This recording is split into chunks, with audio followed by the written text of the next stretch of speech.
Hey there today. We're diving into a topic that many of us deal with but don't always talk about, masturbation. If you're looking to break free from this habit, you're in the right place. Let's turn this challenge into an opportunity for growth.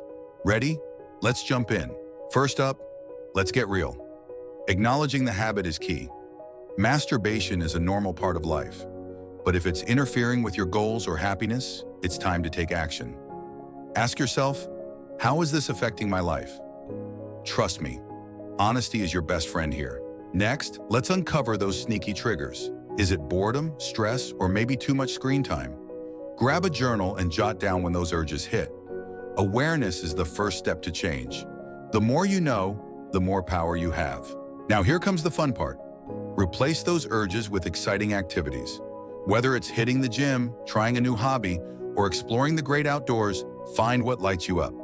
Redirect that energy into something awesome and watch how it transforms your day. Time to set some goals and crush them.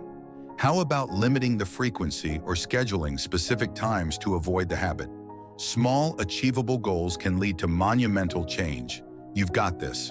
Point 5, seek support. You're not alone. And remember, you're not alone in this. If you're finding it tough, don't hesitate to reach out for support. Talk to a therapist or share your journey with a trusted friend. Community makes all the difference. So there you have it, 5 quick tips to help you break free from the habit of masturbation. Remember, change takes time, so be kind to yourself throughout the process. If you found this video helpful, smash that like button, subscribe to Paradoxical Reflections for more inspiring content, and let's chat in the comments. What strategies work for you? Together, we can conquer anything.